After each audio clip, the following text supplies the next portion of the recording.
பெண்களே, குடியுங்கள், தப்பில்லை. காலையில் எழுந்தவுடன் நீராகாரம் குடியுங்கள். கருவேப்பிலை தேங்காயை அரைத்து ஜூஸாக குடியுங்கள். ஒவ்வொரு முறை தண்ணீர் குடிக்கும் பொழுதும் இந்த இடத்தில் கல்லுப்பு, கடலுப்பு, நாட் அயோடைஸ்டு உப்பு, கடலுப்பு, ஸ்ட்ரைட்டாக கடல்லேருந்து கிடைக்கிற உப்பு, ஒரு கல் வச்சுட்டு தண்ணியை விட்டு ஊற வச்சு அது கரைஞ்சி அந்த தண்ணியை குடிங்க. ஏன்னா நிலத்தில் இருக்கிற அத்தனை மினரல்ஸும் கடலில் கலக்குது.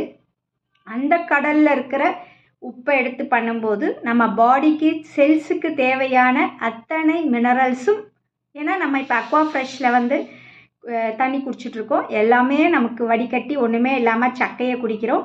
ஸோ இந்த மாதிரி கல்லுப்பை வைத்துக்கொண்டு தண்ணியில் கரைச்சி குடிங்க, தேவையான செல்ஸ் கிடைக்கும். ஏன்னா ஒரு குடும்பத்தோட முதுகெலும்பு நீங்கள் ஸ்ட்ரென்த்தாக இருந்தால் தான் குடும்பம் நல்லாயிருக்கும். கண்டிப்பாக இதையெல்லாம் குடியுங்கள்.